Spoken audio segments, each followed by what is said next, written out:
Bonsoir. Bonjour plutôt. Oh, l'habitude des streams du soir. Ah, l'habitude des streams du soir où on dit bonsoir. Ah mais non, aujourd'hui c'est la journée, hein. C'est 1h30, 1h37 pour être précis. C'est le lit time. Et c'est à cette heure-là qu'on va lancer le stream. Voilà, bonsoir à tous. Comment ça va les amis? Comment ça va? Ah là, c'est le dernier stream de l'année, cette fois c'est officiel, ça fait 3 streams que j'annonce ça, mais cette fois c'est véridique. Le dernier stream avant les fêtes, le dernier stream de fin d'année, c'est fait, c'est aujourd'hui, profitez-en. À fond d'écran en raccord bien évidemment avec la nouvelle saison sur Netflix de The Witcher. Ça va faire plaisir. Attendez, je lis 2-3 messages.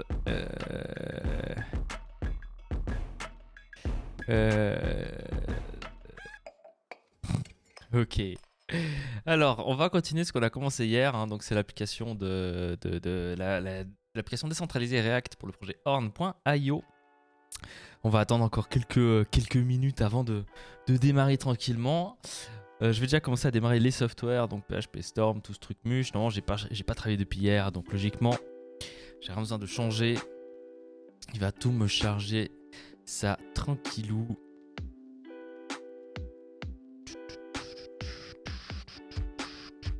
parfait. Niveau couleur, ça va, c'est tout bon. La caméra elle est bonne aussi, c'est parfait.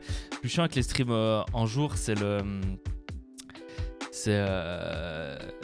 les contrastes hein, avec l'arrière-plan qui est pas surexposé. Enfin là, il est un peu surexposé, mais bon, je peux pas y faire grand-chose. Hein. Il fait jour. Je pourrais tirer les rideaux, mais bon, ça va très bien comme ça. Après, je démarre ça. J'ai pas besoin de ça. J'ai besoin de mon petit CLI. Et c'est donc dans chez moi, je crois. Romain. Et ici, j'ai bien mon app.horn.io et on va faire un npm dev. Magnifique. Alors, du coup, on va démarrer Chrome. Et je vais pouvoir aller sur le localhost, le fameux. Je suis un peu rouge quand même. Hein. Attendez. On va quand même régler un peu les couleurs. Alors, caméra, je suis à combien? Voilà, un peu plus correct au niveau couleur de la peau. Nickel. Alors, comment ça va vous? Est-ce que vous êtes prêts? Demain, c'est le réveillon. J'espère que vous êtes tous prêts. Ouais, il me faut encore que je dois vous l'avouer, hein, il faut encore que j'ai acheté un cadeau. Je vais l'acheter cet après-midi. Ça va être un stream assez court, hein, 1h30, pas plus, je pense. Bon, c'est déjà long, 1h30 en soi, mais... mais bon. Alors, on va fermer tout ça. On a lancé ça. J'ouvre l'application et c'est là où on en était. Donc, concrètement, ce qu'on avait fait hier, c'était styliser un peu ici le menu à gauche, le bouton ici, le bouton pour se reconnecter également. Attendez, il faut que je me reconnecte. J'active cette chose, voilà, et que je fasse ça, voilà. Alors attendez, il faut que je me connecte. Paf, station. On scanne le QR code. On allow et on est bon, on est connecté. Nickel. Salut Cédric. Bien et toi? Voilà, donc là on est connecté et tout est truc. Donc là on va faire le swap et le earn, ce sont les deux à faire. Je vais déjà créer un composant par page si ce n'est pas déjà fait. Donc là, voilà, j'ai qu'un seul composant. Donc on est parti, on fait un nouveau fichier qu'on va appeler earn.tsx. Et on va faire un dernier qui s'appellera trees.tsx. Alors c'est pas du tout tress, c'est trees. Salut Jérémy, hello hello. Trees comme cela, voilà. Et dans l'application, il me suffit de les définir ici en tant que route. Donc on a le path qui sera /earn qui va nous afficher l'élément ici earn. Alors il faut que j'ai exporté quelque chose ici, hein, je pense, sinon ça ne fonctionnera pas. On va faire une petite export function et on va faire un petit return h1 earn. Voilà. Pareil ici, export function trees. Return h1 trees. Voilà.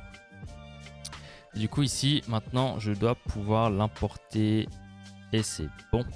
Nickel. Et on fait un dernier petit root path. Alors ici il ne faut pas que j'oublie ça. /trees. Et on va afficher l'élément trees. Magnifique. Et on ferme ça ici. Et lui on va l'importer. Et là j'ai oublié un égal. Alors, merci, mais non merci. Cool. Comme ça, on est bon. Et maintenant, on a le Earn Trees et le Hello World de base. Cool. Alors, on va commencer par, du coup, styliser cette chose-là. Ok, qui va être la page de swap. Donc, je vais ouvrir la maquette avec Affinity Designer. S'il veut bien. Voilà. Open Recent. Voilà, et ça va être cette page-là qu'on va faire. Attendez, je vous ai perdu. Voilà. Voilà. Et voilà. Et voilà. Ok. Alors. Donc cette page-là va permettre d'acheter et de vendre Horn, du Horn. Donc le Horn, c'est le token du projet en question. Du coup, ce qu'il faut faire concrètement, c'est tout simplement avoir deux inputs. Alors reste à savoir si on le fait dynamique ou pas. Je pense qu'au début on va pas le faire dynamiquement. où on peut mettre ici la balance qu'on veut échanger, ok, en UST.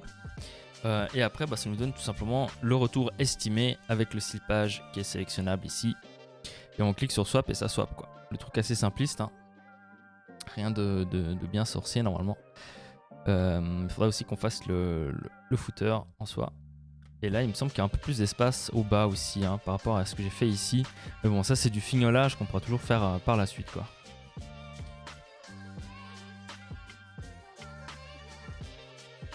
Ok, donc ça c'est centré, c'est sur en container de 960 normalement. Donc sauf erreur, j'ai déjà un container ici au centre de 960 qui est lui. Enfin lui il a un max width de 960, voilà.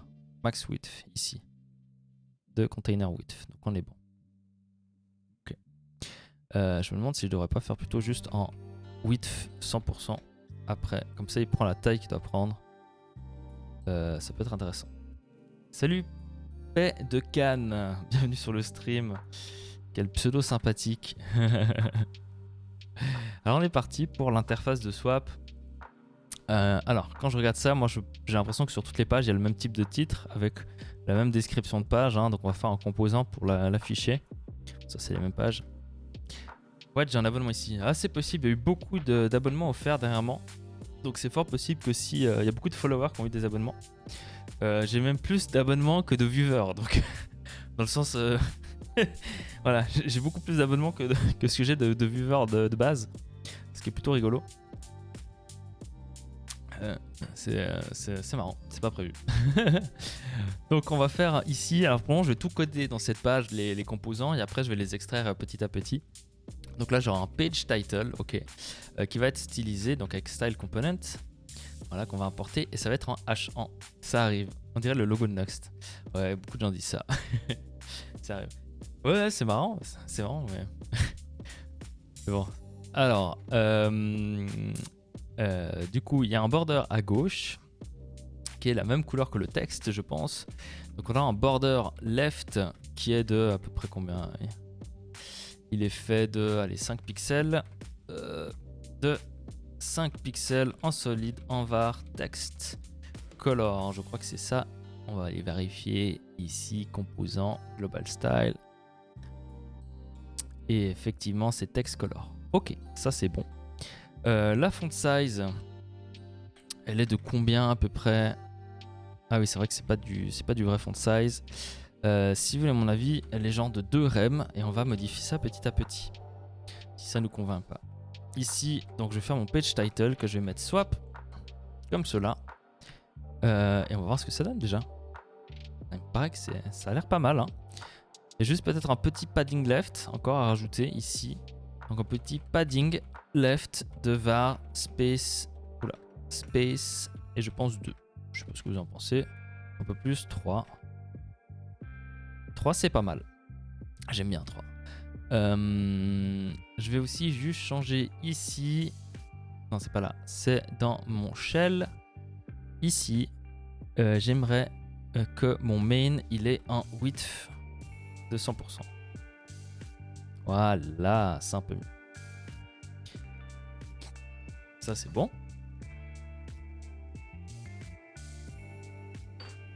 Comme ça, on est bon. Et du coup, en dessous, on a une page description. Donc, on va aller sur notre page. Voilà.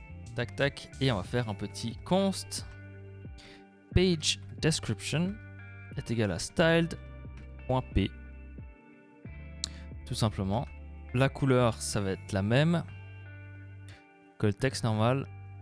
Est-ce que la font size est plus grand? On dirait pas. Hein. On dirait que c'est la font size de base, non? 23 pixels. 23 pixels. 23. 18. Ok. Oula.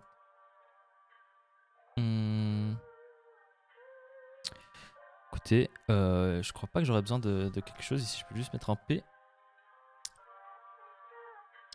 Là, je vais pouvoir mettre une section. Ça va être le header de la section. Là, on va couper ça. Et on va simplement le paste ici. Et là, je vais pouvoir mettre la description de la page. instantly trade ORN and UST. Pas point, ça c'est à réfléchir. Et là on a notre texte qui est mis en dessous. Alors il doit être quand même un peu plus en gras.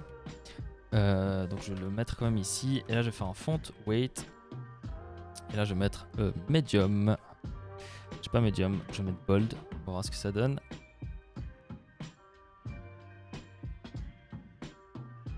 Ok, c'est un peu trop fort. Si je mets 500, ça donne quoi? Ok, ça change rien. 600.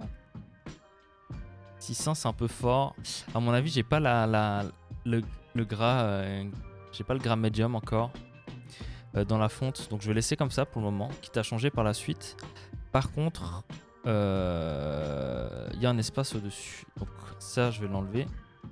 Et je vais faire un margin top de var space 3. Ok, nickel. Là, on est bon. On a notre header. Par la suite, on aura deux inputs. Donc là, on va faire un gris séparé en 3. Fragment 1, 50 pixels. Fragment 2. Donc ici, on aura du coup une div que je vais styliser. Donc je vais l'appeler ça swap section. Swap section. J'hésite presque. Du coup, tu utilises du CSS maison. Ouais. Ça va être du coup en display grid ici. Et on va faire un grid template area avec non, j'ai pas besoin de faire ça en fait. J'ai qu'à faire en grid repeat. Grid colonne, templates colonne. Donc nous aurons un fragment, 50 pixels, un fragment. J'ai pas besoin des grids area, pardon. Ici, on met ma swap section. Paf, comme ça. Et là, du coup, on aura un swap 1. Donc là, je vais faire const swap. Voilà, on aura donc une fois en swap. Une autre fois en swap. Swap. Alors soit je peux mettre juste des divs, ça sera pas stylisé bizarrement si vous voulez mon avis. Le swap qu'on aura ici div, on va changer ça en une div et au milieu on aura à nouveau une div avec le logo de swap que je dois avoir récupéré. Swap section grid. Non, je pense que c'est bien comme ça. Et salut à toi Bidamus. Alors attendez, j'ai le logo quelque part ici. Telegram desktop, il est là. On va aller le mettre dans les icônes. Et on va aller talent tout ça pour le copier sur SVG OMG, voilà.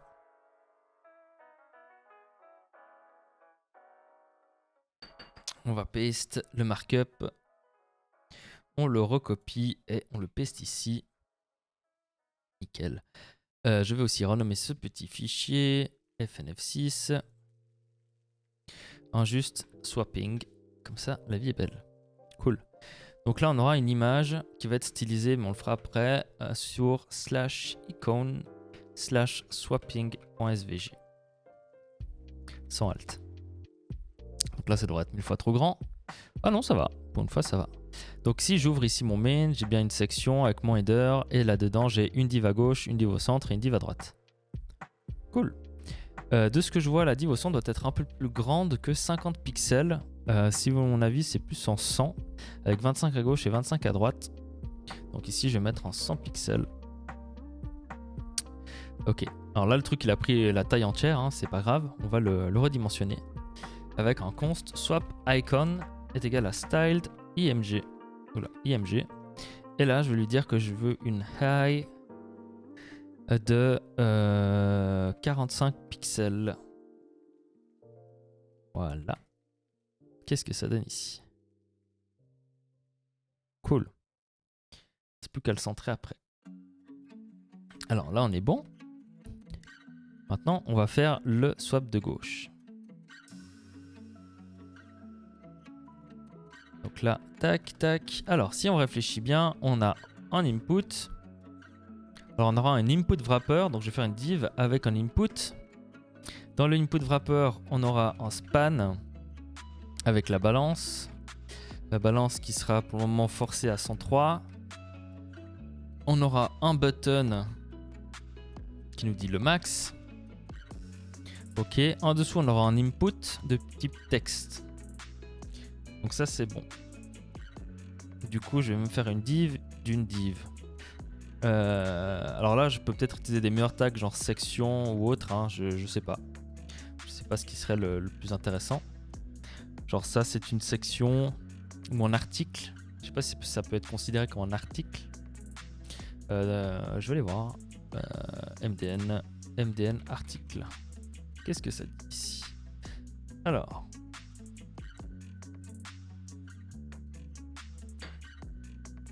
Alors pour moi ça pourrait être presque un article. Hein. Article donne la référence à une source. C'est-à-dire... Pas forcément là, tu vois. Chaque jour là est un article. Est-ce que la swap section devrait être un article? Et là ça devrait être des sous-sections. Ça pour moi ça devrait être une div. Et si je mets une div je peux pas avoir un header là. Source ailleurs dans le site. Non je crois pas. Tu vois là, par exemple, leur exemple à eux, c'est que tu as un article, c'est le bloc ici. Donc il pourrait être séparé un peu partout. Et après tu as chaque truc qui est un article. Non? Quand je le comprends, ça veut dire que c'est quelque chose que tu pourrais le réutiliser un peu n'importe où quoi. Pour moi, du coup, l'ensemble de la section là, ça serait un article. Ça serait un article selon moi. Si. Pour moi, l'ensemble du swap, parce que le swap, tu peux pas avoir juste un bloc de gauche ou juste le bloc de droite, c'est le truc complet. Donc ça doit être un article, parce que je pourrais le widget et le mettre un peu partout sur la page, si j'ai bien compris le truc. Salut JL Akira, tu codes sur quoi? On fait une application décentralisée en React pour le projet horn.io.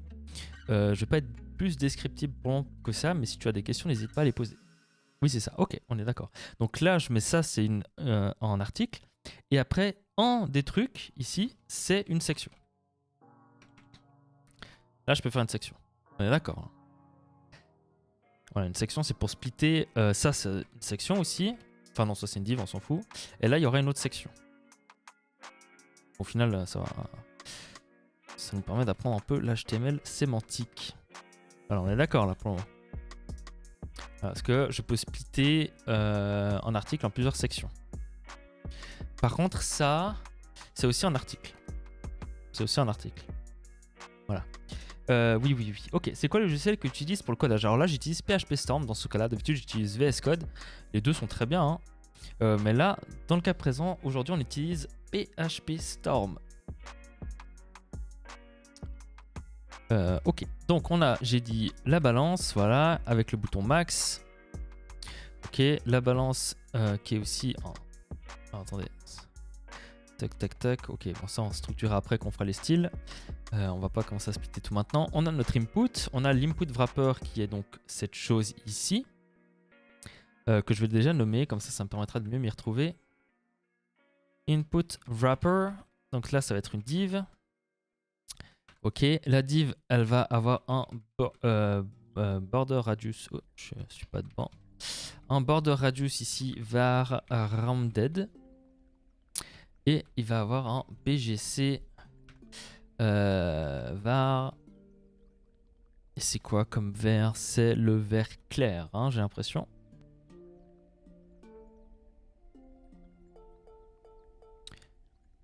C'est le E7 machin. Et si je vais voir dans mes composants ici, c'est le E7, c'est le light green. On est d'accord.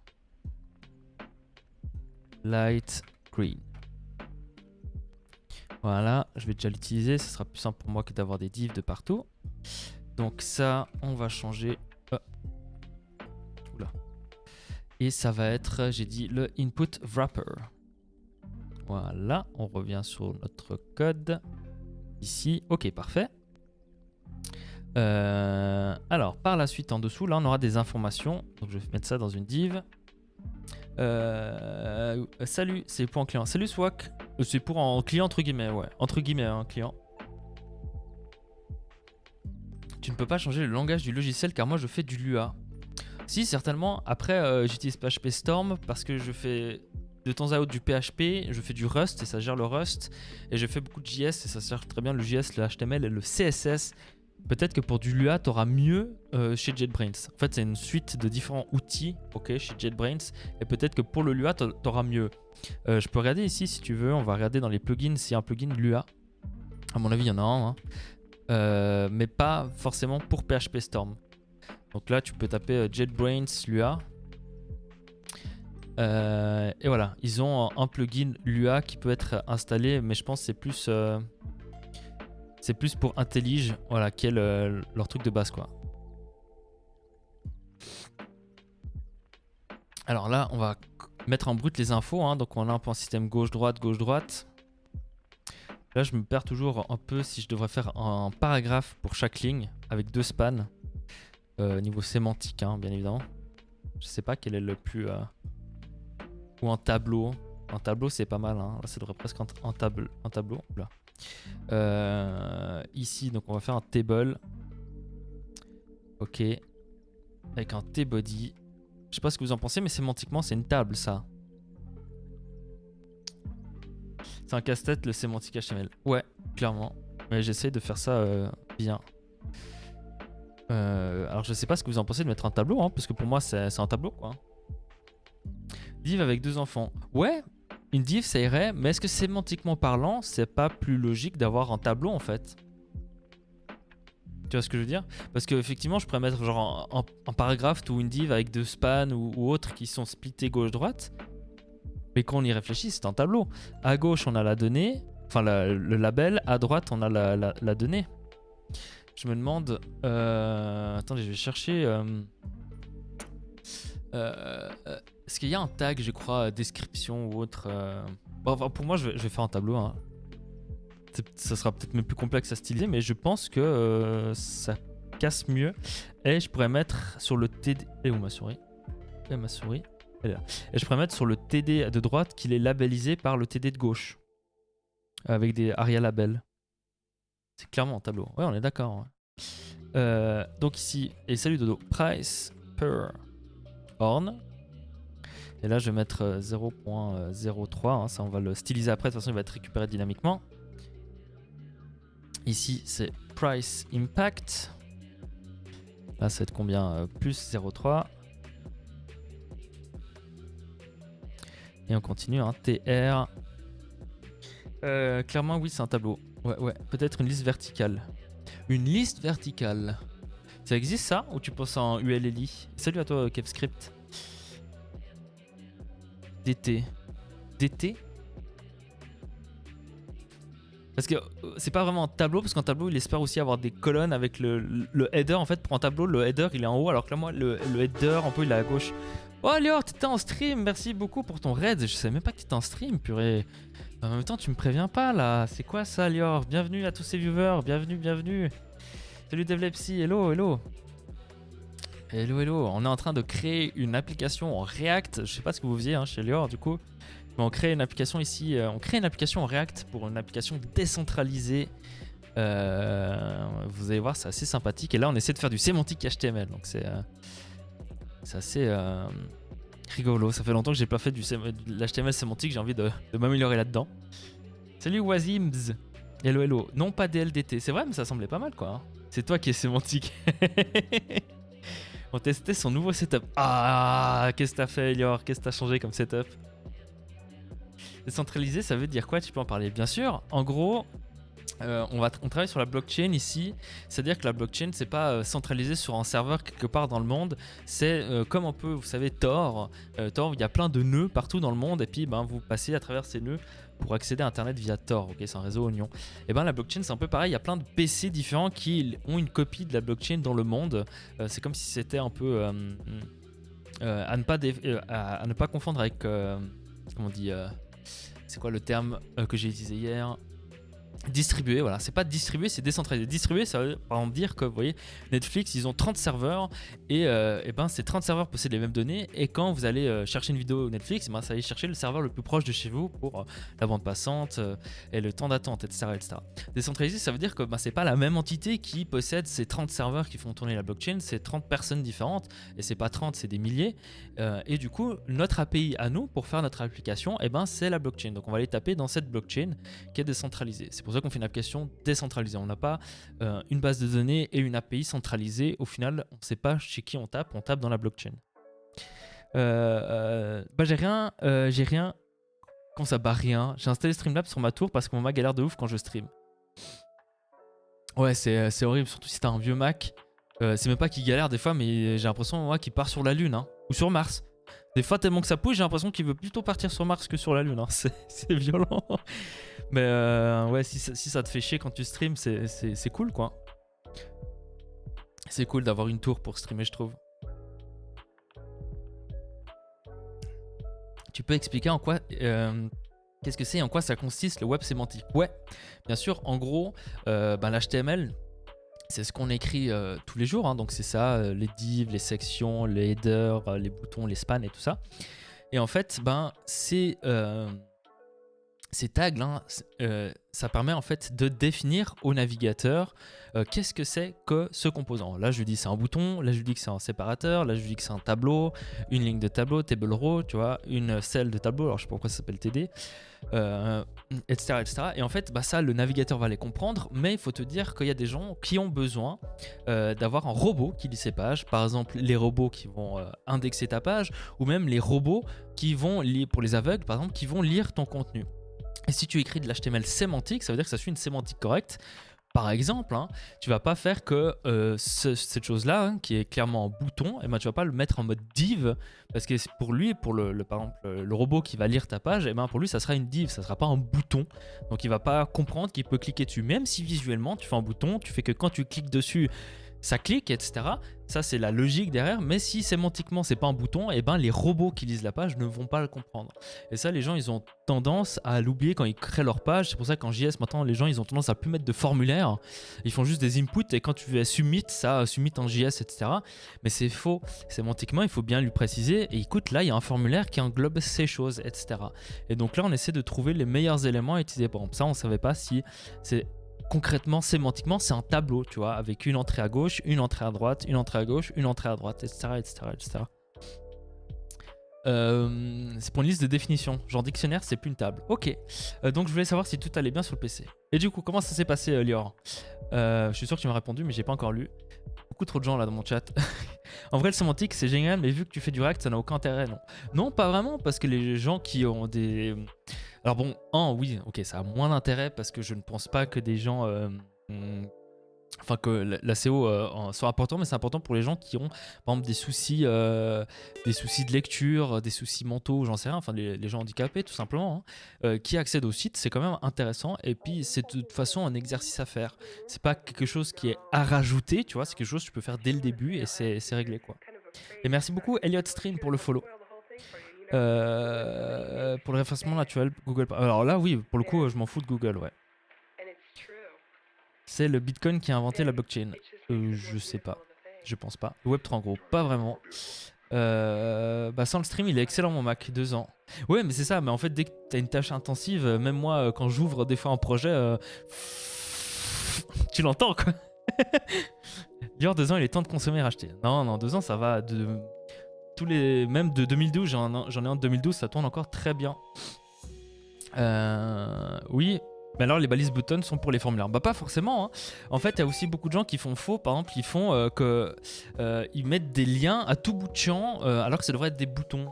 En gros, la différence c'est qu'en lien, c'est censé changer l'URL et de page, alors qu'en bouton, c'est censé faire quelque chose sur la page. Que ce soit ouvrir un modal, que ce soit changer de tabs, etc. Par exemple, si vous avez un tabulateur, vous savez, quand vous cliquez sur les profils, et ben si ça change pas l'URL en haut, ça devrait être des boutons, etc. Et ça, par exemple, c'est sémantiquement plus correct parce que l'ordinateur le comprend de cette manière-là.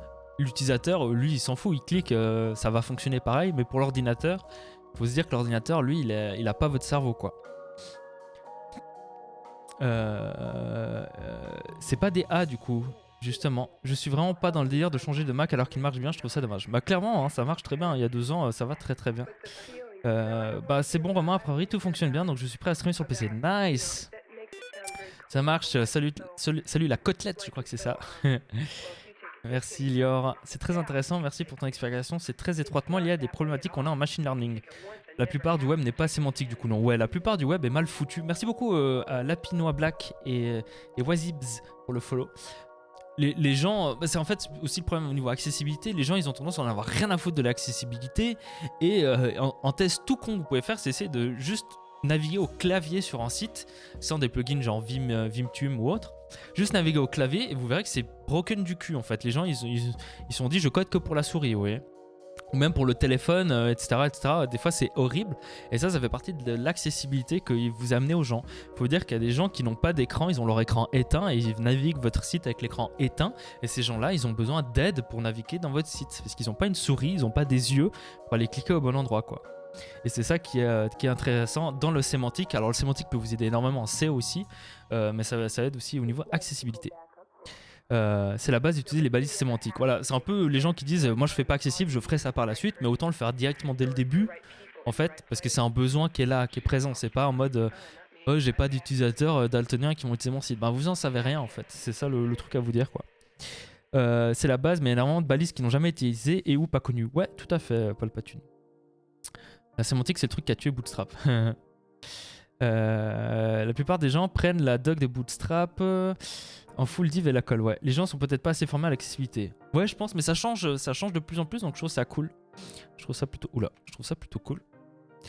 Alors, on continue. Donc on faisait mon autre tableau à gauche, là. J'en étais où? Price per horn. Price impact. TD. Alors, à gauche, c'est quoi? Min received. Alors moi, j'aime pas les abréviations. Enfin, je dis ça alors que j'ai mis max en haut, mais bon.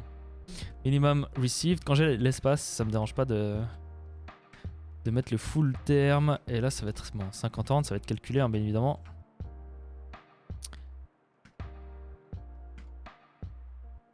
Ok, et là, c'est TX pour transaction. C'est quand même long, c'est en phi. On va voir si ça passe, si je peux mettre transaction, mais je pense qu'on va rester TX là. Puis là, on a un montant comme cela. Ok, qu'est-ce que ça donne dans le navigateur, ce qu'on vient de faire? Alors, il me râle dessus que j'ai pas dû fermer correctement un truc. Ouais, ici j'ai une majuscule. Ok, nice, ça sort bien de base. Excusez-moi.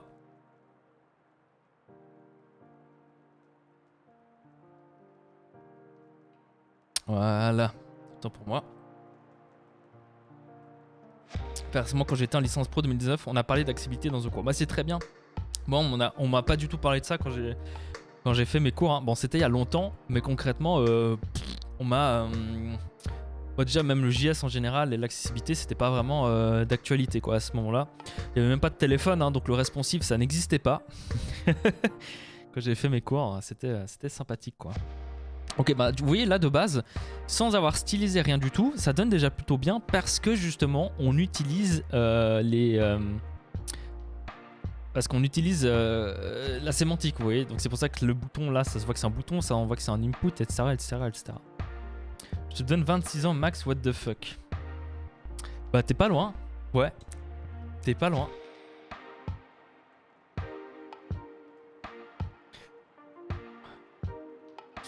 En 2002, on n'en a pas parlé. Ouais. Vous me prenez pour un vieux là? Alors attendez, je vais changer. Ça va être l'input wrapper. Voilà. Je suis en train de faire n'importe quoi. Donc là, on va delete ça. On va aller là. On va le coller là. Et ça, on va le renommer en... ouais, c'est là le nommage, ça me tue. Input block. Moi, j'aime bien input block. Ça va être un input block. Donc là, ça va être le input block. Voilà, et là je vais pouvoir mettre ici en span qui va être UST. Voilà. Ah, qu'est-ce qui me râle dessus? Parce qu'input wrapper n'est plus défini, bien évidemment. Donc const input wrapper. Alors à savoir que div n'est pas un élément sémantique, hein, donc vous pouvez mettre ce que vous voulez dedans. C'est pas grave, c'est pas du tout sémantique quoi. Ok. Donc dans les input wrapper, j'ai un span du coup, c'est l'élément qui est là-haut, hein, qui est la currency en vrai. Je vais pas le nommer parce que ça me sert à rien de le nommer pour le nommer. Lui, il va être en position absolute. Lui ici, il va être en position relative.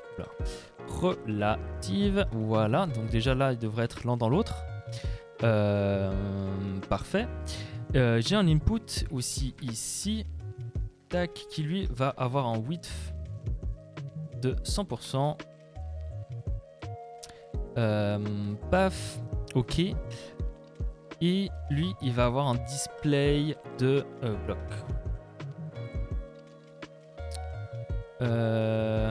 Et il va être en write 0.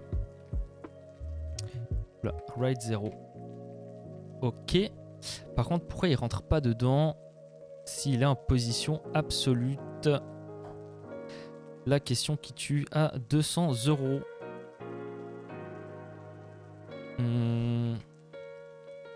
Ok, il a un inline block. Autant pour moi, c'est marrant parce qu'en position absolute, il devrait en avoir rien à foutre. En write 0 et on va faire un padding. Voilà, je préfère en... Alors ça, je sais pas ce que vous préférez. Est-ce que vous préférez les write 0 et en padding ou vous mettez directement ici la bonne valeur? Space 3. C'est pas mal. C'est pas mal. Faudra le centrer, bien évidemment. Le input ici, il va avoir pas de background, donc ça va être transparent. Voilà, il va pas avoir de bordure non plus. Ça, je vais le mettre dans mon global style ici, que l'input n'a pas de bordure. Input border 0. Nickel. Ok, ça c'est bon. Le but là, c'est pas de faire le truc le plus sexy du monde, c'est d'avoir un truc à peu près fonctionnel. Hein. Ok, le bouton max ici, on s'en fout pour le moment. Enfin non, je pourrais le styliser déjà. Alors on regarde. Donc là, il est assez haut, hein, l'input. Donc je vais lui mettre déjà une high de, je sais pas, genre 35 pixels. C'est combien qui a été prévu ici? 35 pixels, ça me semble pas mal. On peut voir qu'il y a un petit padding quand même dedans. Donc je vais mettre un padding assez standard. Donc en haut, on va faire un var de 1 et gauche-droite, on va faire un var de 2. Ok, comme ça, on n'est pas collé. Niveau accessibilité en input sans bordure, je crois que c'est pas conseillé. Tout à fait, mais c'est pas grave là. Parce qu'on a le focus. On a le focus, c'est ça qui importe. En fait, l'important, c'est que si vous enlevez certains effets qui sont mis de base, il faut qu'il y ait quand même quelque chose, vous voyez. Donc là, vous inquiétez pas, on va faire quelque chose. Sur la maquette, il n'y est pas pour le moment, mais on va faire par exemple un trait ici ou une valeur ici grisâtre et autres. On va faire un moyen que ça soit visible, que ce soit un input. Parce qu'effectivement, là, si on arrive sur la page, nous, humains, là, le problème, il est humain, hein, il n'est pas logiciel, et ben, il sait pas que là, il y a un input. Alors, il faudra qu'on le stylise, quoi. Alors, la bordure focus, c'est nécessaire pour si vous êtes en clavier, hein, navigation clavier. Le concept, c'est que vous puissiez savoir où vous êtes. Voilà. Ok. Mais si là, j'ouvre la page, il faut que l'utilisateur puisse comprendre qu'il y a un input aussi. Vous voyez ce que je veux dire ? Il faut surtout pouvoir savoir que c'est cliquable. Ouais, voilà. Bon, après, les gens qui ont l'habitude de ces interfaces vont le comprendre une fois qu'on aura fini le styling. Vous inquiétez pas pour ça.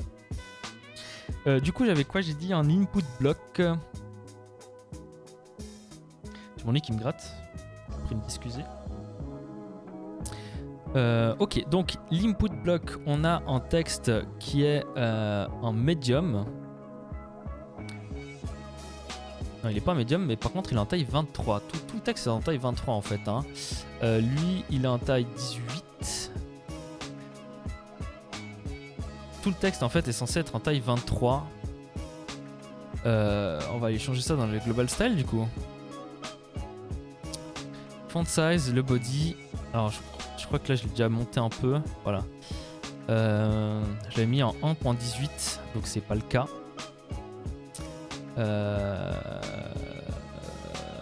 Pourquoi je l'ai deux fois d'ailleurs? Ah oui, parce que ça c'est le reset que je veux pas modifier dans le petit. 23.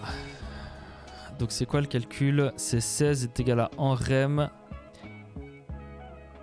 attendez, je crois que j'ai un générateur 23 pixels to rem. Voilà. Pixel to rem, bien évidemment. Base 16, 23, ça me donne en 43. Magnifico. Ok, c'est un peu plus gros. Nickel. Le wallet, par contre, il était en 18. On verra pour le rechanger par la suite. Et le texte, là, du coup, le titre me semble beaucoup trop petit. Un 2.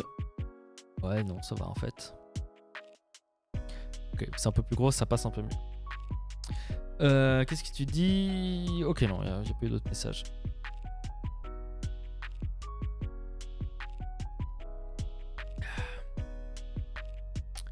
Enfin, peut-être quelqu'un qui met du pixel à la source qui retire tout l'intérêt du M. Ah non, non. Horrible de faire ça. Si vous voulez changer la taille à la source, hein, par exemple si vous aimeriez que votre site soit plus haut, et ben c'est pas grave, vous prenez en compte que de base c'est 16 pixels et vous faites le calcul pour mettre le nombre de rem en fait. Hein. Si vous voulez que ce soit 18, vous mettez 1.2 rem et voilà, votre font de base sera 18, mais il faut jamais mettre 18 pixels quoi à la base. Sinon le navigateur peut plus modifier la taille quoi. Ouais, exactement. Donc partez du principe c'est 16 de base, vous faites le calcul et vous êtes parti quoi. Ne mettez pas 10 pixels parce que c'est plus simple à calculer, par pitié. Ok, donc qu'est-ce que je faisais? Ah oui, il faudrait que je télécharge la fonte en medium aussi. Parce que j'ai l'impression que là, elle est pas assez fat. Mais on verra. On verra. Tac, ok, je vais faire l'autre bloc. On va pas trop s'attarder sur le styling, on a déjà fait beaucoup ça hier. Je vais plutôt essayer de faire les fonctionnalités. Alors attendez, à quoi ça ressemble? Ici. Oula, chaque fois je me fais avoir. Donc on a le même bloc à peu près. Hein. Ok, alors là, la hauteur, je garantis pas qu'elle sera identique de gauche et de droite. Mais on va copier l'input block, hein, tout simplement. Ici. Donc on va avoir en input block. Et en soi, l'input block, ça pourrait être en header. Hein. Ça pourrait être le header de la section, ça. Mais non. Alors, hop, on aura un span où c'est écrit estimated. Ok, rien à droite, pas de bouton. Ici, on n'aura pas un input du coup. Ou on aura un input de type qui sera disabled au début. Voilà, il sera disabled.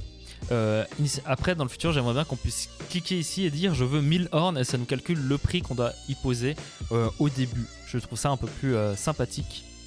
Donc, on va laisser le input qu'on va mettre en disable pour le moment. Et ici, ça va être les horns. Ok, ça donne ça, c'est très bien. Je vais juste faire que dans le input block, il y a un padding aussi. Ici, parce que ça va être dégueulasse sinon. Donc on va faire un padding var space 2 et var space 3. On va voir ce que ça donne. Ok, c'est pas mal. C'est pas mal. Ok, là on s'occupera du centre hein, juste après, vous inquiétez pas. Là on aura les différents slipages. Ah non c'est bon, j'ai cru que je pouvais plus scroller. Pas là du tout. Ici, donc on va faire une petite div. Et dedans, on aura les slipages. Alors, je vais mettre... Et là, je sais pas du tout comment le faire sémantiquement correct. Mais en gros, on aura un label. Ah d'ailleurs, ça devrait pas être un article. Le swap section, mais ça devrait être une forme. C'est un formulaire, messieurs, dames. Ceci est un formulaire.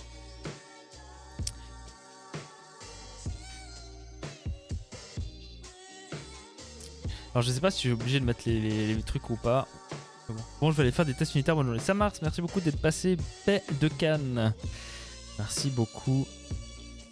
Donc ici nous avons un label qui s'appellera Slippage.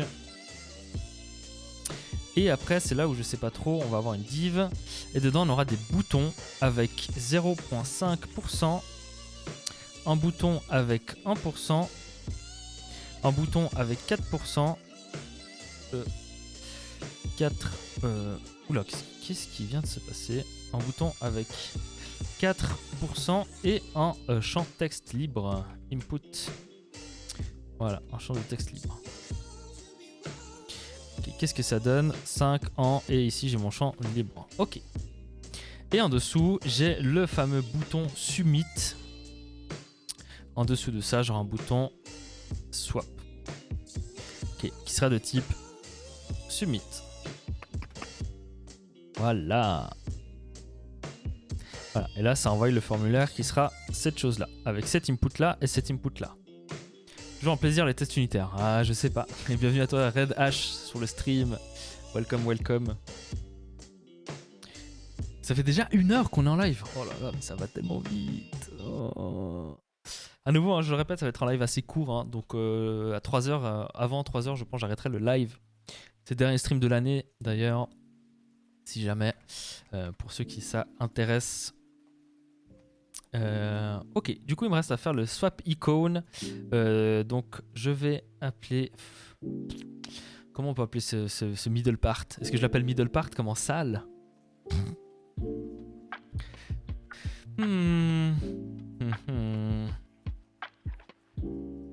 Salut Axwell. Allez, je l'appelle middle part. Pour le moment, j'ai pas d'idée. De toute façon, on s'en fout. C'est pour moi, c'est non.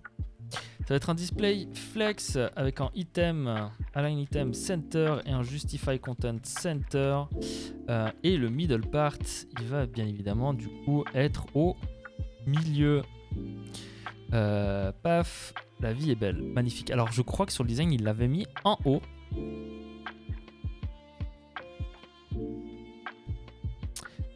Où il est là. Voilà, il était plutôt centré en haut. Donc on va plutôt le mettre en haut, si vous voulez mon avis. J'ai trop de trucs ouverts. Donc c'est le align justify. Non, c'est le align item. C'est flex start, hein, c'est ça, start. Start. Voilà. Et alors comment le faire pour le centrer correctement maintenant? C'est ça la question. Hein. Comment faire pour le centrer correctement? Sinon il faut que je sépare toute la page. Sinon, il faut que je fasse 2 rows. On peut faire ça, hein. Ça c'est une row, ça c'est une row, ça c'est une row, ça c'est une row. Et du coup, là, il sera dans la première row et centré dans la première row. Je pense qu'on va faire ça. Je sais pas ce que vous en pensez, hein, mais... ça me semble pas mal. Donc ici, grid template row. Donc comment on peut faire ça? Il faut qu'on calcule la taille du premier truc ici.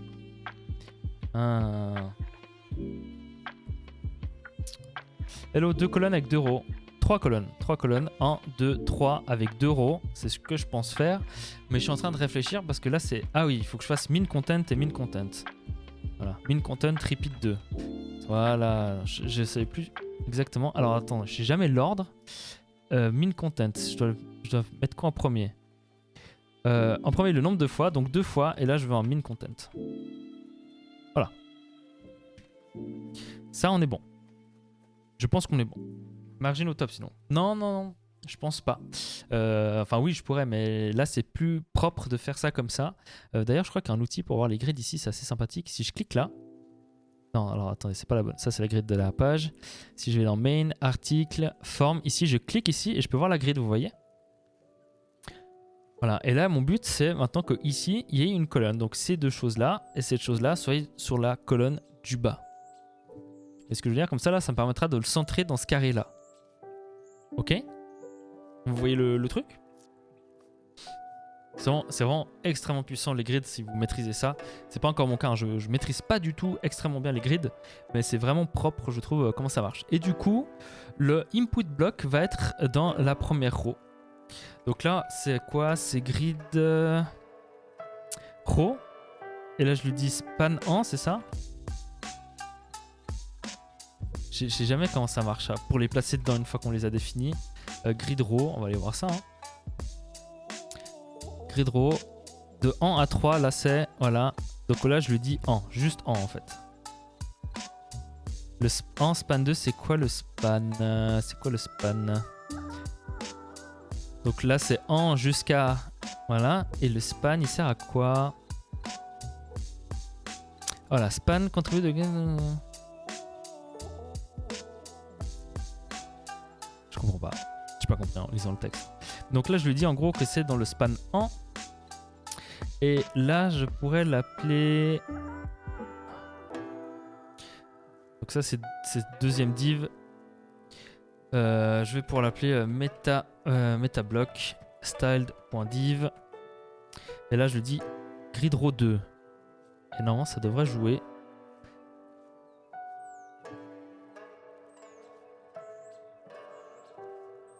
Quand il y aura les subgrids, ça sera une dinguerie. Yes. Je fais un petit F5. Parce que sinon, ça se met pas à jour. Et ici, qu'est-ce que ça donne? Les grids. Ok, non. Ça va pas fonctionner ce que j'ai voulu faire. Donc, ce truc-là. Ah, mais est-ce que ça fonctionne pas parce qu'il est dans une section?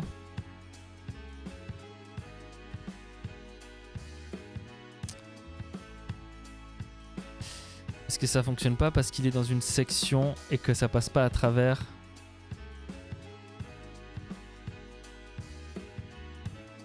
Ouais, là c'est bon. Là ça passe. Donc c'est bien ça. C'est parce qu'il n'y a pas la subgrid justement. Il faut que j'enlève la section ici. Cool. Donc attendez. Maintenant on a juste le souci du fait que le middle part n'est pas au centre.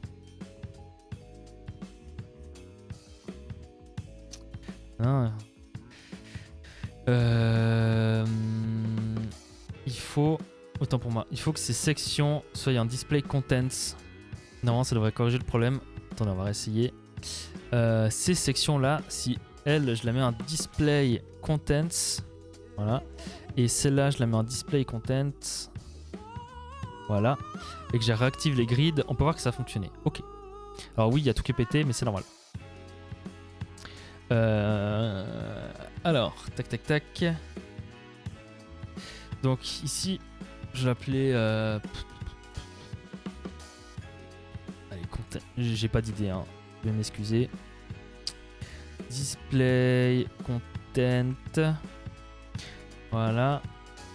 Donc c'est comme si ça n'existait pas et du coup ça permet de styliser ça correctement. Au niveau des grids, et lui il va monter de un cran ici. Ok, on refresh, ok on est presque bon. Maintenant il croit juste que dans la colonne du milieu il y a cette merde, cette section au lieu de mettre celle-là. Donc le mid part ici, il est où? Middle part ici, je vais dire en grid colonne 2. Alors, c'est quoi le display content? Jamais vu. En gros, tu lui dis que cet élément n'existe pas pour pouvoir styliser. Parce que la grid, ça fonctionne que sur les enfants et pas les enfants des enfants. Ok. Et du coup, ici, si on regarde le main article form, on peut voir que j'ai cette section-là qui encapsule la partie de gauche et la partie de droite normalement. Et dedans, après, j'ai des autres éléments. Moi, j'aimerais que ces deux éléments soient dans la grille du gros, ok? Et que les sections soient pas prises en compte. Donc, display content permet en fait de passer à travers au niveau de la règle. Par contre, cette div là n'est pas du tout centrée. Hein. Grid colonne.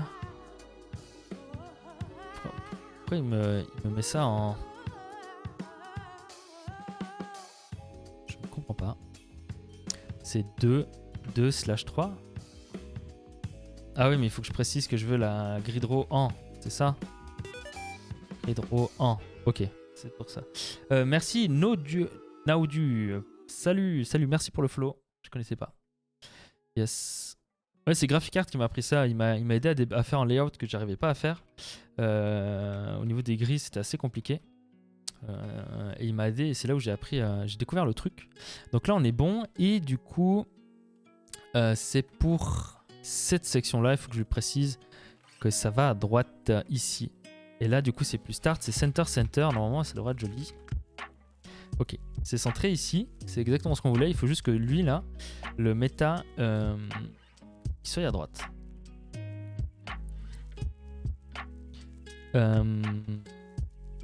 Est-ce que j'ai moyen de dire en fait que je veux pas que ça soit, je veux que ça soit jamais rempli, ou il faut vraiment que je lui précise que cette section-là, elle est dans la... Que cette section-là, il faut que vraiment que je lui précise grid colonne 3 quoi. Enfin, c'est pas sur le bon élément, j'aurais dû le mettre au-dessus, pardon. Ici, là, grid colonne 3 quoi. Je sais pas si je dois vraiment faire ça. Merci beaucoup Kiatux pour le follow. On doit pouvoir faire la même chose avec du flex et display content. Oh, possiblement, ouais. En fait, en gros, le moteur JS, CSS va ignorer ton truc a le truc contents et tu vas passer à travers quoi pour les grids. Ce qui est plutôt pratique. Et après, ce qu'on pourrait faire, c'est qu'on rapt ici. Ok, le concept, ça serait qu'on passe tout en colonne. Voilà. Mais bon, le responsive, ça sera pour une autre fois. C'est là où moi j'aime bien Tailwind, vous voyez. C'est que ici, j'ai pas envie de me faire chier à renommer. Vous voyez. Et j'aime pas non plus devoir définir les styles genre comme ça, où là, je vais lui faire en grid colonne 3, quoi. Vous voyez ce que je veux dire? Et pourtant, j'ai pas trop de choix, quoi. C'est là où j'aime bien Tailwind, où j'ai pas besoin de me casser la tête à nommer, je mets toutes mes classes, quoi. Ça retire aussi l'élément dans l'arbre d'accessibilité. Ah ouais? Ok, bon, c'est pas grave. Je vous ai fait un topo sur l'accessibilité avant, mais bon, c'est pas grave. Écoute, on réfléchira après. Mais là, au moins, on a ce qu'on voulait. Donc, c'est centré là-haut. Là, c'est joliment centré en bas. Ce que je peux faire dans mon formulaire ici, c'est ajouter aussi un petit gap. Var space 4. C'est pas mal. C'est vraiment sympa. Alors, ça m'a mis aussi un gap au milieu, hein. Ouais. Si ça m'a mis un gap au milieu, je pense que je pourrais rapetissir ça. Ah, 70 pixels. Voilà. Nickel. Cool. C'est vraiment cool, c'est les DevTools, je trouve, pour les grids. On peut bien visualiser ce qu'on a fait. Si on clique dessus, en plus, on peut vraiment voir ok, ça c'est de 1 à 2, 2 à 3, 3 à 4, etc. On peut vraiment tout visualiser, c'est vraiment cool. Même chose pour les Flexbox. Hein. C'est vraiment cool. Mais c'est la fête ici. Ouh. Ok. Là, on a le swap. Là, on a l'input de swap. On va styliser tous ces boutons. Alors si je rouvre le design, on peut voir que c'est le même style à peu près ici. Sauf que là, il y a quand même un peu plus de hauteur.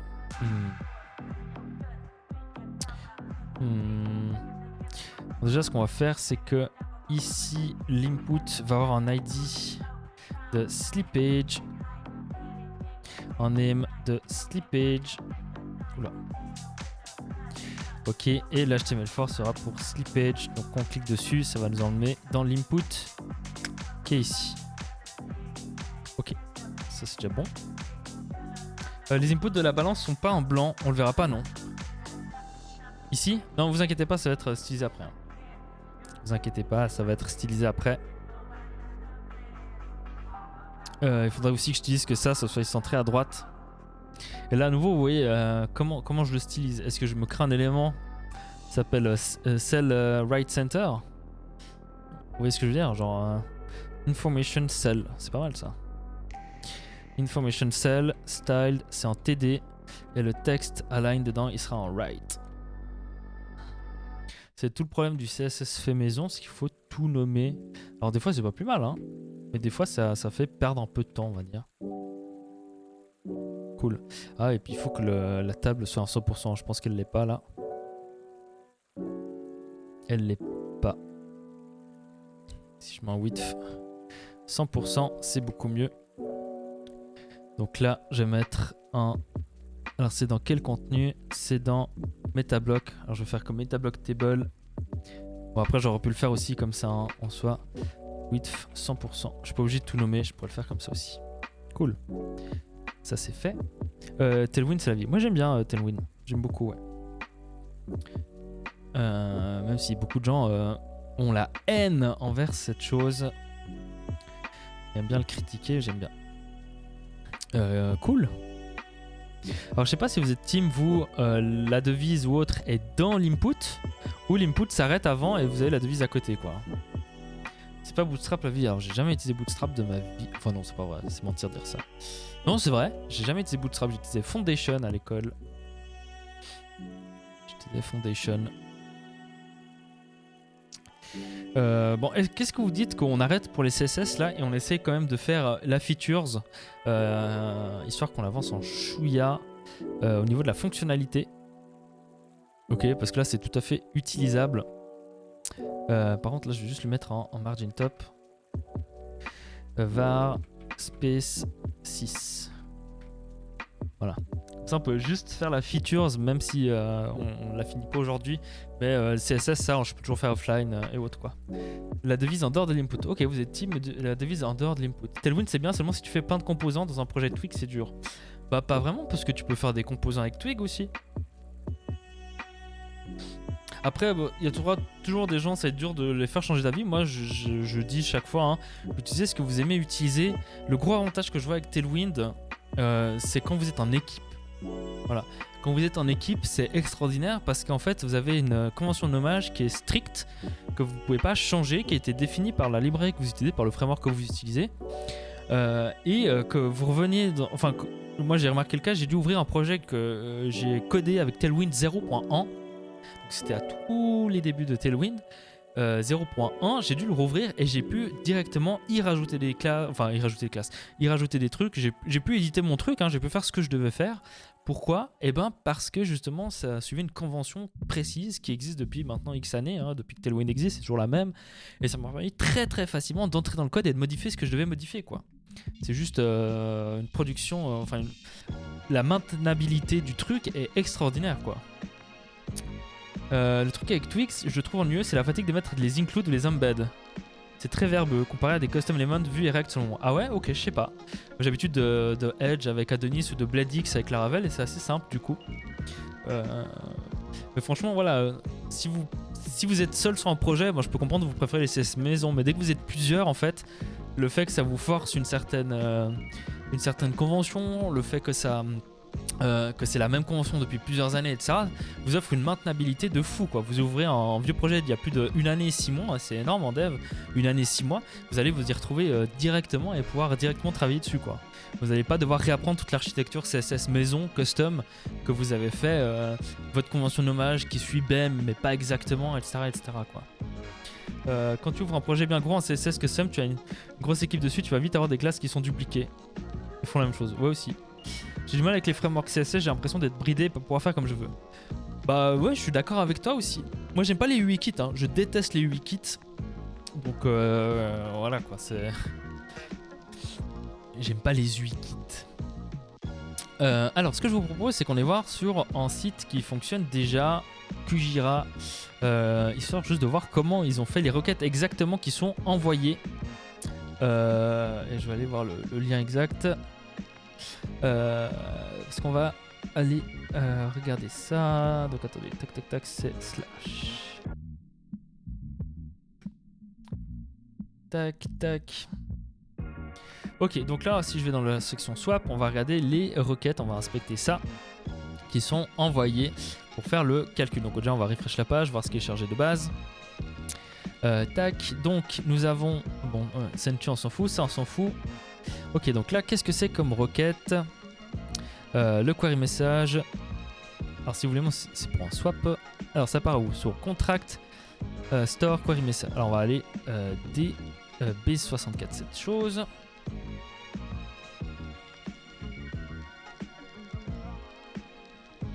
Ok, ça va aller chercher la config. Et qu'est-ce qu'on a en retour ?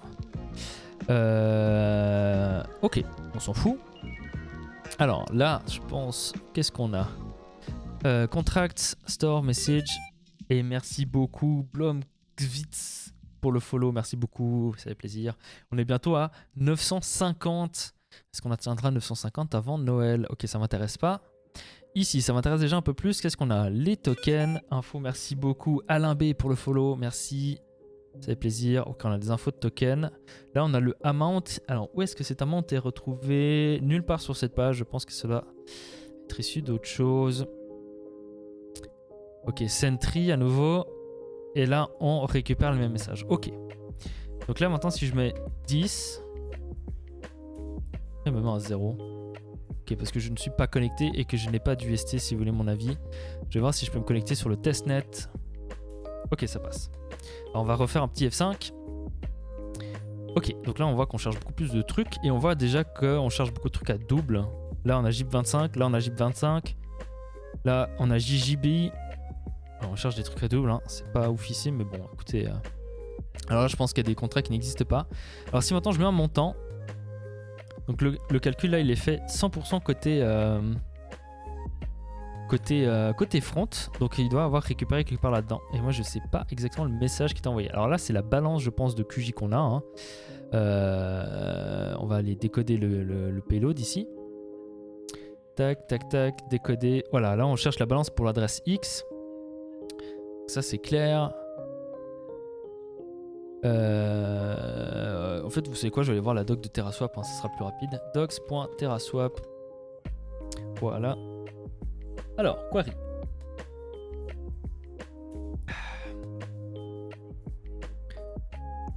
Donc là, on va taper là-dedans.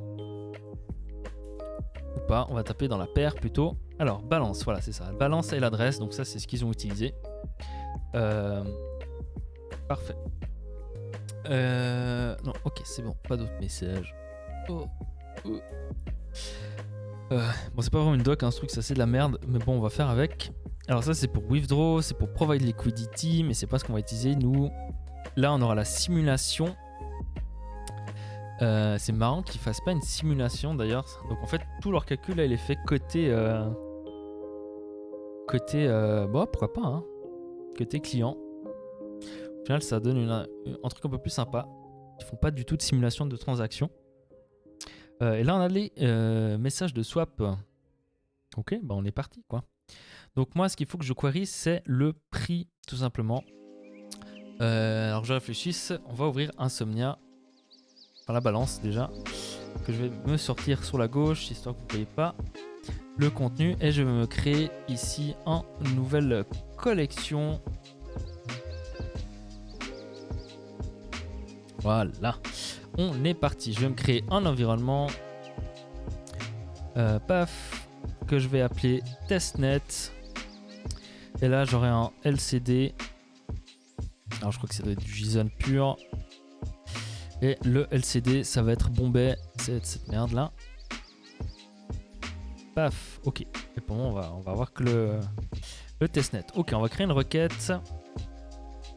Que ça va être. Balance. Ok, on va créer un folder. TerraSwap. Voilà. Et là, je vais le renommer en getBalance. Ok. Donc là, on va aller taper dans le LCD. LCD. Ah, ils mettent en point slash comme ça. C'est nouveau, hein. Slash. Et c'est cette chose-là. Et là, normalement, je devrais avoir le token contract, si vous voulez mon avis.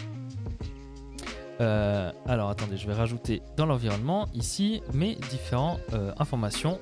Donc là, j'ai un token contract que j'ai mis dans mon point env ici. Tac, le token, c'est donc cette chose-là.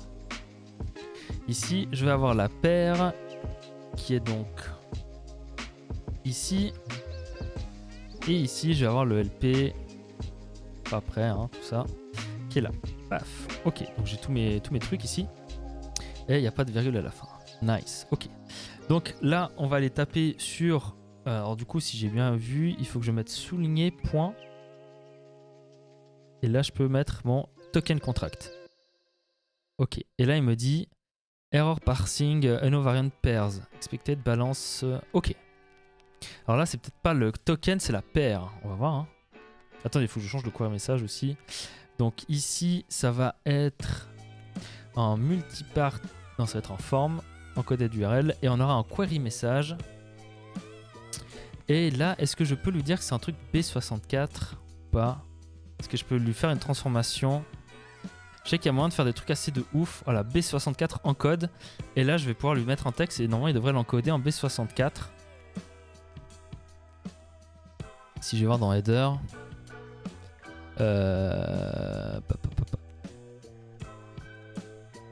comment je peux voir la requête qui est partie? Ce faire là, ça devrait... Bon, ça c'est pété du cul. Non, ça me l'a pas encodé. Ah non, ok, je dois cliquer dessus et définir ce que je veux encoder. Ça, c'est assez bien foutu. Donc là, si je mets ASD, ça devrait m'encoder. Ok, ça me l'encode. Ok, nickel. C'est exactement ce que je voulais. Et du coup, là le truc qu'on doit envoyer, c'est la balance.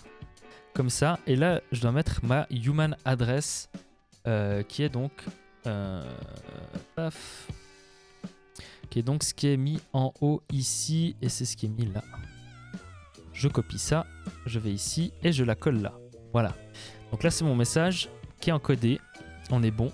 Et là, du coup, si j'envoie sur ma paire, qu'est-ce que ça donne? Ok, général 500. No request. Ok, donc c'est pas sur la paire, c'est sur le token contract où je dois vraiment envoyer ça sur le contrat de. On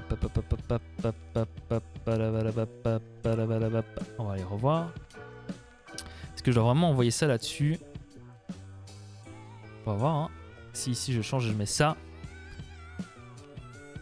Et là, il sait pas quelle balance je parle. Ça me semblera bizarre. Terra balance adresse.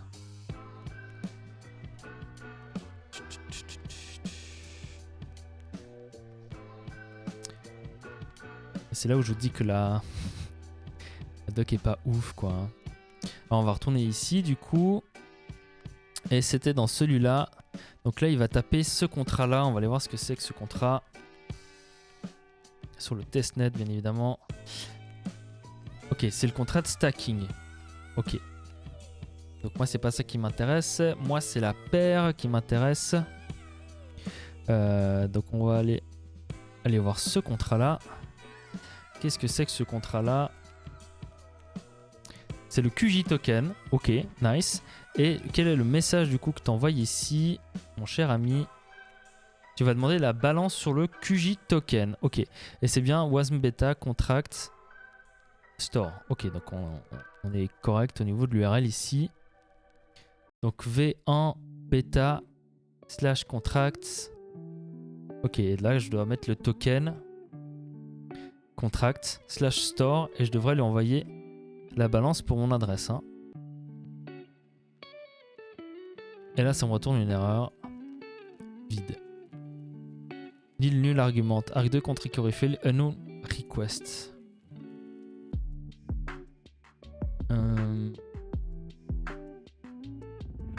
Et là moi je me demande si ça a été envoyé correctement.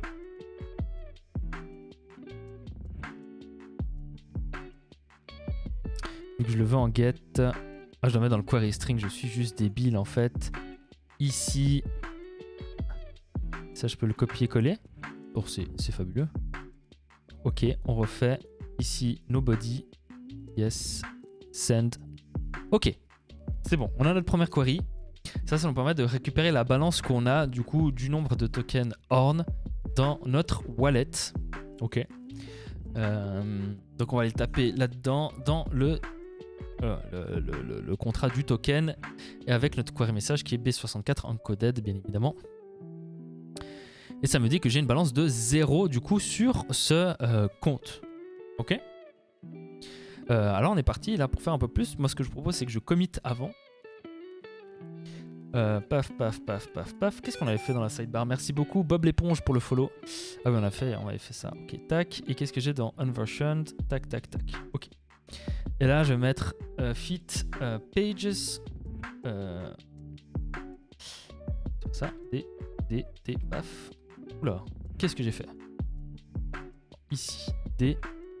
Ah non ça marche pas. Il faut que je le fasse comme ça. J'ai oublié. Pages, swap, styling. Voilà. On a fait un peu plus, mais c'est pas grave. Commit anyway. Et on est parti. Alors, on va faire un petit hook, ok, que on va appeler use on balance.ts. Ok, on va faire un petit export function. Use on balance et là on va aller regarder un peu notre code qu'on a de use Terra balance parce qu'on va le copier à peu près. On peut voir qu'est-ce qu'on fait, qu'on charge le query client, donc on va faire pareil ici, on va charger le query client, ok. On va récupérer le wallet connecté à l'application, ça c'est bon, et après on va aller chercher ici la query. Donc on va aller dans client, queries, et ici je vais faire un petit file que je vais appeler horn.ts. Ok, je vais ouvrir ici ça et mettre ça là. Oula, mettre ça ici plutôt. Voilà. Et là, on va regarder. Alors là, j'ai plein de styles qu'on s'en fout pour le moment. Et ici, concrètement, je pourrais même... En fait, ça, je pourrais l'injecter directement dans le hook. Je sais pas pourquoi je fais un double hook. Parce que j'avais une structure différente. Je refactoriserai. Je pense que j'ai pas besoin de le faire ça comme ça. Je peux directement le faire ici. Donc je fais un return de useQuery ici. Voilà, qui est importé de ça. C'est très bien. Ça descend. Et ici, je vais avoir ma petite requête qui va faire mon schmilblick. J'ai besoin de la cache key par contre ici. Donc là, je vais ajouter un export enum on query key. Voilà. Et ici, je vais avoir un balance, on balance. On souligné balance est égal à on souligné balance. Voilà. Ici, du coup, on fait un petit tableau. Une petite virgule. Et ici, je veux on balance, comme cela. Cool. Et là, notre but, c'est d'aller chercher tout simplement dans le client l'information. Qu'est-ce que j'ai fait? La query fn. Ok. Alors, ici, j'ai besoin du query client que j'ai déjà. Et du coup, là, je peux faire un point fetcher. Et là, je vais aller fetch mon endpoint. Alors après, on pourra refactoriser ça. Slash. Et là, on va aller copier ce qu'on a fait sur Insomnia ici. C'est slash ça. Pouf. Voilà. Ah mais j'en ai fait un sauf erreur. Attendez. Il faut que je me retrouve ici dans HTTP. J'ai wasm je crois qui va me faire ça. Wasm slash contract. Ok, là il y a le V1 bêta entre deux. Ok. On refactorisera ça par la suite. C'est pas très important pour le moment. Histoire que ça soit un peu plus sexy. Ok, et là je vais l'envoyer du coup sur l'information dans query client. Et je l'ai pas là. Qu'est-ce que j'ai d'autre là-dedans? Contract address, voilà. Et là, je vais aller taper dans le contract address point et c'est token slash store. Ok, ça me semble pas mal. Et ici, ça va prendre du coup les paramètres que je vais pouvoir injecter directement comme ça. Si vous voulez mon avis, je vais pas me casser la tête. Je vais faire const message est égal à du coup on a vu que c'était, je vais le copier hein. Dans Insomnia ici on va copier ça, voilà, sauf que ici ça va être le connected wallet.terra adresse. Ça il est de toute façon défini, voilà. Voilà. Après, il me le... Ok, il n'aime pas à cause de ça. Et là, on va faire un B64 encode. Alors, je sais jamais comment le faire. B64 encode JavaScript. On va pas se casser la tête. Je crois que c'est un buffer tout B64. La façon la plus propre où on peut faire ça. Il me semble qu'il y a plus propre. Hein. Il me semble qu'il y a plus propre que ça. C'est pas plus propre que Atob. B2A. Bon, ok, pourquoi pas. Hein. Ici en B2A de JSON.stringify de mon message. Il est sympa ton thème, c'est un custom où on marque c'est Night Owl. C'est le thème Night Owl ici en l'occurrence. Et si je return cette chose, on devrait être bon, je crois. Je vais aller voir tout simplement, on va vérifier ici. Si j'appelle mon hook ici, const something est égal à use on balance. Et en retournant ici, on devrait avoir une query qui part et qui va me faire chercher ma balance de horn. Je fais un petit F5. Et là, on peut voir que j'ai une erreur. Intéressant. Si vous voulez mon avis, c'est parce que je ne lui ai pas dit exactement. Je lui ai pas dit ici. Oula. Là, je lui ai pas dit que c'était query message ici. Après, je me ferai des helpers, tout le truc muche, hein, vous inquiétez pas. Un petit F5. Et là, c'est parti. Et j'ai bien une retourne balance à 0. Cool. Parfait. Donc ici, dans les swaps, je récupère ma data. Et pour vous montrer, on peut faire un console log de data ici. Ça peut voir ce que j'aurai. Query result. Ok, avec une balance à 0. Donc là, ce que je peux faire concrètement, c'est plutôt que de le retourner, faire déjà que ça soit une fonction asynchrone. Et ici, je fais un const result est égal à ça, à await de ça. Et ici, je fais un return de result.query result. Voilà. Et là, il me dit on n'est pas sûr, etc., etc. On fera le typage après. Et là, j'ai bien balance 0, balance 0. Nickel. Ok, donc là, on a déjà notre balance de Horn qui est récupérée. Maintenant, ce qui nous intéresse ici, c'est du coup de l'afficher ici. Donc pour le moment, je vais... Pour le moment, je vais simplement faire un data.balance ou 0. Voilà, je vais pas me casser la tête pour le moment. Et ça ira très bien au début. Voilà, j'ai une balance de 0. Cool. Alors ce que je vais pouvoir faire... Ah, là il me râle dessus. Il me dit cannot read property balance of undefined. Oui, donc ça. Et là on est bon.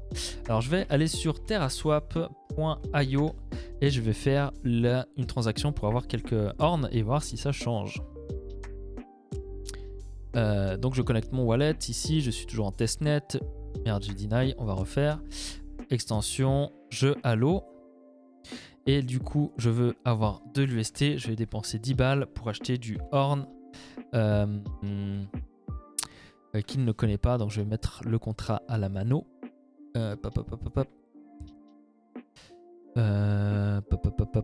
Env ici. Et c'est le token que je veux acheter. Allez. Il ne veut pas.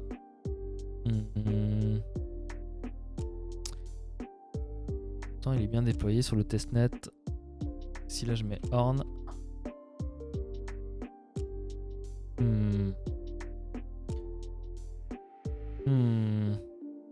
Écoutez, on va faire le swap directement chez nous, hein, je crois.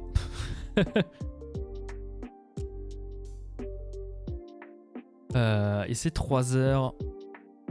Je crois que je vais m'arrêter là pour aujourd'hui. On n'aura pas beaucoup travaillé, hein. 1h30 de live, c'est ce qui était prévu. J'ai d'autres trucs à faire, donc je vais m'arrêter là, je pense, aujourd'hui.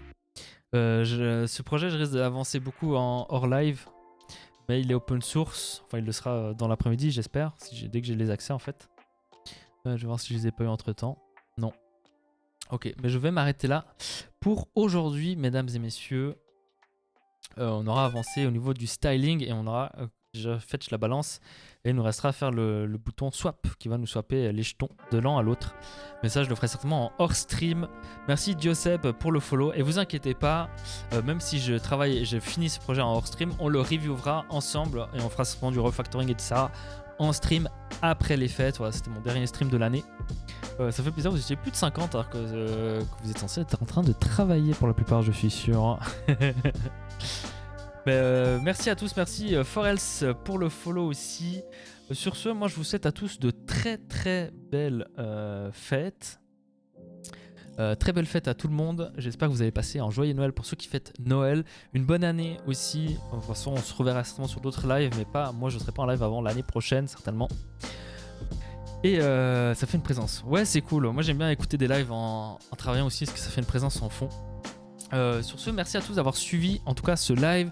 Je vous souhaite à tous une très très belle après-midi. Sur ce, je vais faire mon petit fondu au niveau sonore, hein. Bonne fête à tous, joyeux Noël, bonne année et on se retrouve tout bientôt. Ciao.